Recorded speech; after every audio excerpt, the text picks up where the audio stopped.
Good morning student. आज हम हिंदी का 7वां पाठ मेरे रजा साहब पढ़ने जा रहे हैं। प्रस्तुत पाठ की लेखिका सुजाता बजाज है। प्रस्तुत पाठ में प्रसिद्ध चित्रकार सैयद हैदर रजा के बारे में लेखिका ने बताया है। यह पाठ उन्होंने उनके संस्मरण में लिखा है। यह रजा साहब के सर्वधर्म समभाव, मानव मात्र से प्रेम, युवा कलाकारों को प्रोत्साहन, उनकी जिज्ञासा वृत्ति और उनके कृतियों के प्रति लगाव आदि गुणों को दर्शाया है। 23 जुलाई सुबह सुबह ही समाचार मिला, रजा साहब नहीं रहे, और यह सुनते ही मानस पटल पर यादों की एक कतार सी लग गई। देखो, 23 जुलाई की सुबह लेखिका सुजाता बजाज को एक समाचार मिलता है कि रजा साहब नहीं रहे। तब लेखिका के मन में उनके यादों की एक लाइन सी लग जाती है। उनकी यादें फिर से जिंदा हो जाती है। पिछले फरवरी की बात है। मैं दिल्ली पहुंची थी अपनी गणपति प्रदर्शनी के लिए। सोच रही थी कि रजा साहब शायद अपनी व्हीलचेयर पर मेरी प्रदर्शनी के उद्घाटन के अवसर पर आ जाए, पर उस रात कुछ अनहोनी सी हुई। उस रात रजा साहब में सपने में आए, मुझे उठाया, हमने बातें की। शो के लिए मुझे उन्होंने शुभकामनाएं भी दी और कहने लगे, सुजाता, एक बार मुझसे मिलने आ जाओ। अब मैं जाने वाला हूँ। इसके बाद तो रुकना मुश्किल था। मैं पहुँच गई उनसे मिलने। वे अस्पताल में शून्य की तरह लेटे हुए थे। मैंने उनके हाथों को छुआ, सिर्फ सांस चल रही थी। अलविदा कहकर लौट आई। देखो, जब 23 जुलाई को उनको समाचार मिलता है कि रजा साहब नहीं रहे, तब उनकी कुछ यादें ज़िंदा हो जाती है। वो कहती है कि पिछले यानी फरवरी महीने में ही जब लेखिका की गणपति प्रदर्शनी थी, तब वो सोचती थी कि उनके प्रदर्शनी के उद्घाटन के अवसर पर रजा साहब शायद व्हीलचेयर पर बैठकर आ जाए, पर उस रात कुछ अनहोनी सी हुई थी। रजा साहब खुद लेखिका सुजाता बजाज के सपने में आए और उनसे कहने लगे कि सुजाता, अब मैं ज़्यादा दिन रहने वाला नहीं हूँ, तुम मुझसे मिलने आ जा। और उसके पहले उन्होंने सपने में ही बहुत सी बातें की थी। उनको गणपति प्रदर्शनी के लिए शुभकामनाएं भी दी थी। तब जब उन्होंने सुना कि रजा साहब उनको बुला रहे हैं, मिलने के लिए कह रहे हैं, तो वो अपने आप को रोक नहीं सकी और वो सीधे उनसे मिलने अस्पताल में पहुंच गई। जब वो अस्पताल में पहुंचे तो रजा साहब एकदम से सुन्न स्थिति में बेड पर लेटे हुए थे। तब लेखिका उनके हाथों को छूती है तो सिर्फ उनकी सांस चल रही थी, बाकी उनका शरीर एकदम से सुन्न हो गया था। तब लेखिका उनसे अलविदा लेकर वापस घर लौट जाती है। आगे, रजा साहब अपने धर्म के साथ साथ उतने ही हिंदू और ईसाई भी थे। उनके स्टूडियो में गणपति की मूर्ति, क्रॉस, बाइबल, गीता, कुरान, उनकी माँ की एक फ़ोटो, गांधी जी की आत्मकथा और भारत से लाई हुई मोगरे की कुछ सूखी मालाएं सब एक साथ रखा था। वे गणेश को भी पूजते थे और हर रविवार सुबह चर्च भी जाते थे। हमने पहले ही बताया है कि वो सर्वधर्म समभाव में विश्वास रखते थे। वो सर्वधर्म समभाव को मानते थे, सर्वधर्म को एक समान मानते थे। देखो, यहाँ बताया गया है कि वो हिंदू, अपने धर्म के साथ साथ हिंदू और ईसाई भी थे। उनका जो स्टूडियो था वहाँ पर सब भगवान की गणपति की भी मूर्ति थी, क्रॉस यानी क्रिश्चियन का धर्म चिन्ह भी था, बाइबल यानी ईसाई का क्रिश्चियन धर्म का धर्म ग्रंथ, गीता यानी हिंदू धर्म का धर्म ग्रंथ और कुरान यानी मुस्लिम का भी धर्म ग्रंथ, ये सब उनके स्टूडियो में थे। इसके साथ साथ उनकी माँ की फ़ोटो भी थी और गांधी जी का आत्मचरित्र। और देखो, उनका फूलों का प्रेम भी यहाँ पर हमें पता चलता है कि उन्होंने मोगरे की माला जो भारत से उन्होंने ले गए थे, वो भी उनके स्टूडियो में सूखी पड़ी थी। ये सब एक जगह ही रखते थे। और उसके साथ साथ वो गणपति को भी पूजते थे, गणपति की भी पूजा करते थे। साथ ही वो रविवार के दिन सुबह चर्च में भी जाते थे। एक दिन जहांगीर आर्ट गैलरी में प्रदर्शनी देखते हुए किसी ने कहा, अरे ये तो यस रजा है। मैं एकदम से सावधान हो गई क्योंकि मेरी सूची में उनका भी नाम था।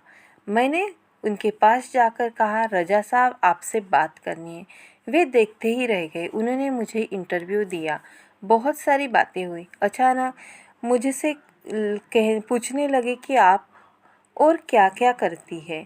मैंने कहा, मैं एक कलाकार हूँ, पेंट करती हूँ। वे तुरंत खड़े हो गए और कहने लगे, चलो तुम्हारा काम देखते हैं। देखो, एक दिन जब लेखिका जहांगीर आर्ट गैलरी में प्रदर्शनी देख रही थी, प्रदर्शनी के लिए गई थी, तो वहाँ किसी ने कहा कि ये तो एस.एच. रजा है, मीन्स एस.एच. यानी सैयद हैदर रजा साहब है। तो लेखिका एकदम से सावधान हो गई क्योंकि उनके कलाकारों की सूची में रजा अली साहब का भी बड़ा नाम था। वह उनके पास पहुंचती है और उनसे कहती है कि मुझे आपसे बात करनी है। तब वो उनका इंटरव्यू भी लेती है। इंटरव्यू के दौरान वो बहुत सारी बातें उनके साथ शेयर करती है, उनको बताती है, उनसे जानती है।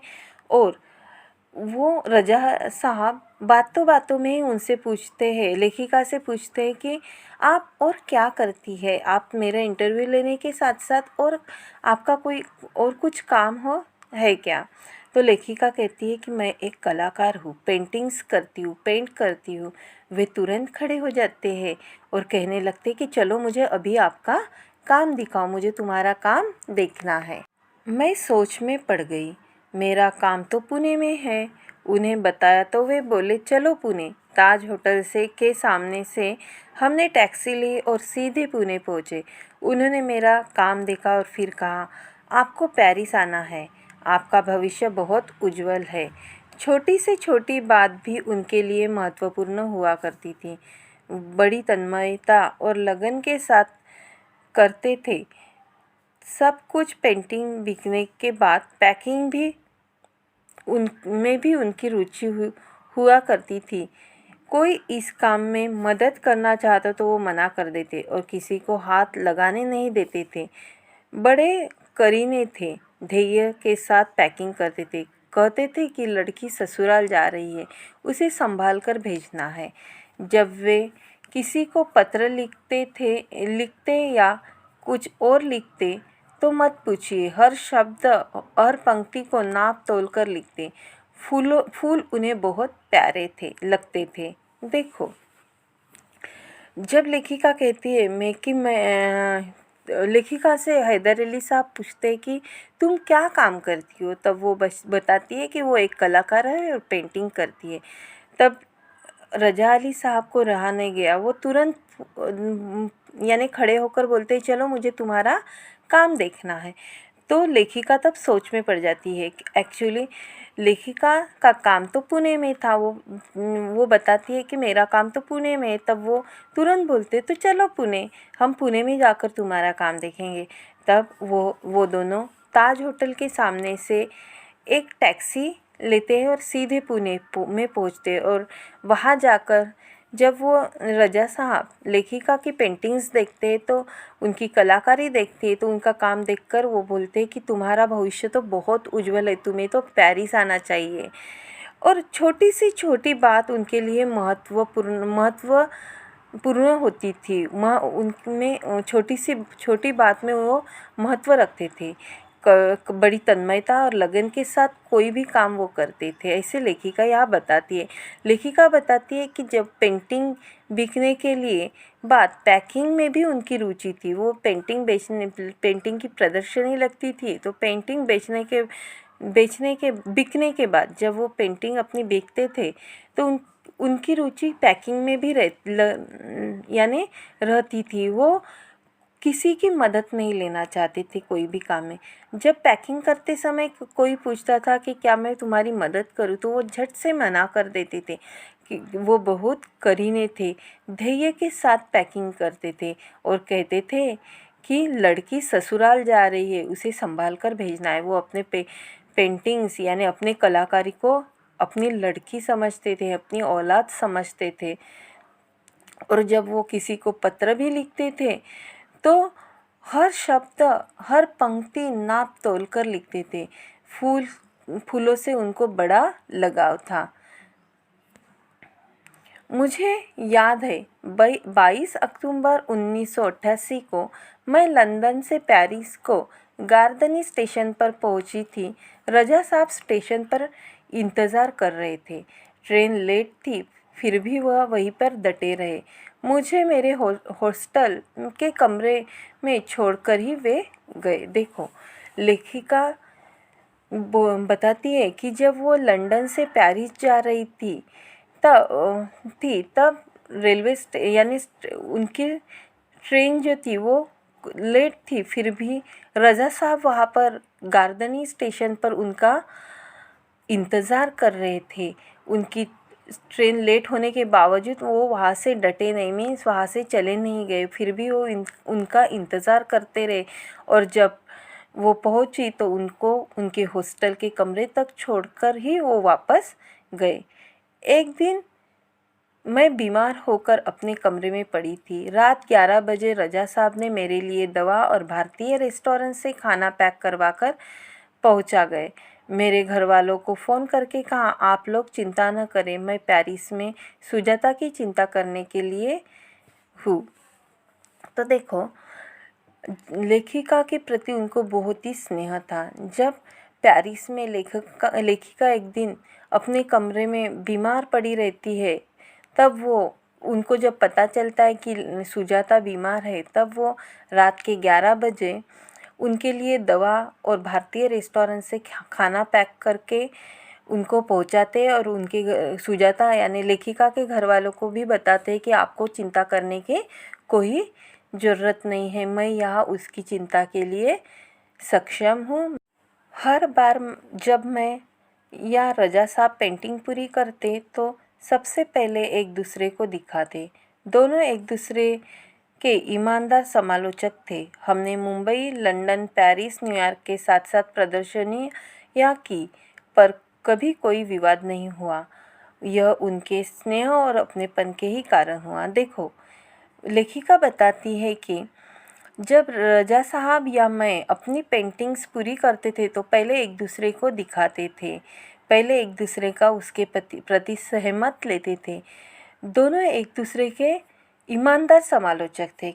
यहाँ ईमानदार समालोचक का है क्योंकि आजकल कुछ कलाकार ऐसे भी होते हैं कि काम कोई करता है और उसका श्रेय कोई दूसरा उठाता है। इसीलिए लेखिका कहती है कि वो एक दूसरे के प्रति ईमानदार समालोचक थे।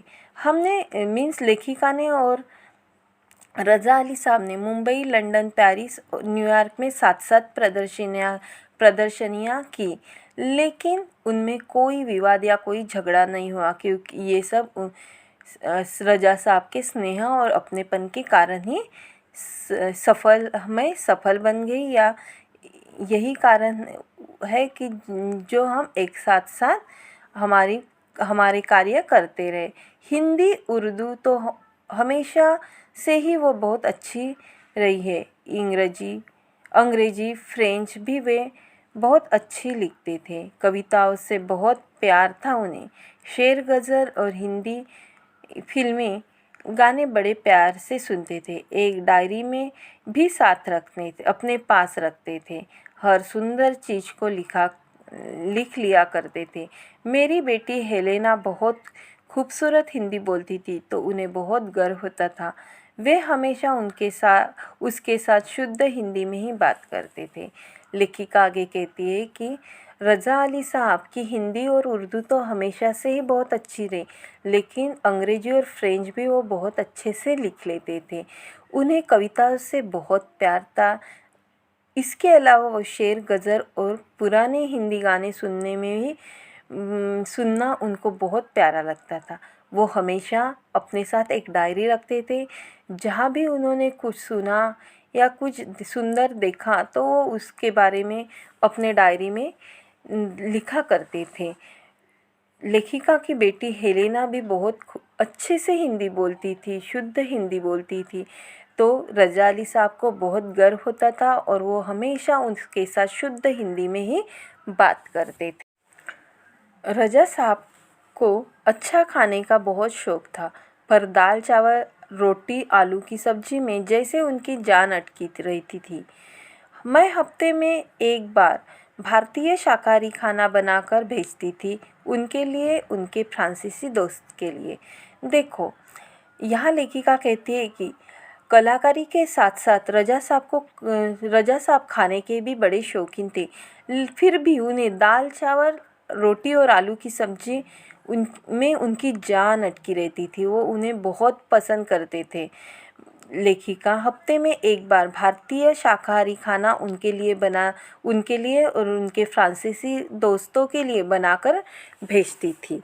रज़ा साहब के कुछ पुराने फ्रांसीसी दोस्तों को उनके जाने की खबर देने गई तो फिर से एक बार उनकी दीवारों पर रज़ा साहब की काफ़ी सारी कृतियाँ देखने का मौका मिल गया। मैं हमेशा कहती, रज़ा साहब आप मेरे लिटिल गार्नियन है, तो वो मुस्कुरा देते। पर सन 2000 में के बाद से कहते क्योंकि अब हमारी भूमिका बदल गई है, तुम मेरी लिटिल गार्नियन हो, अब मैं नहीं। देखो, रज़ा साहब के पुराने फ्रांसीसी दोस्त जो थे, उनको जब लेखिका उनके जाने की खबर देने गई तो उनकी जो कुछ कृतियाँ दीवारों पर लटकी हुई थी, वो देखने का लेखिका को मौका मिलता है। लेखिका को तब एक याद आ जाती है कि लेखिका उन्हें एंजल गार्जियन कहती थी, तो वो मुस्कुरा देते थे। लेकिन सन 2000 के बाद वो कहते थे, अब हमारी भूमिका बदल गई है, अब मैं तुम्हारा एंजल गार्जियन नहीं हूँ, तो तुम मेरी एंजल गार्जियन हो, अब मैं नहीं। धन्यवाद।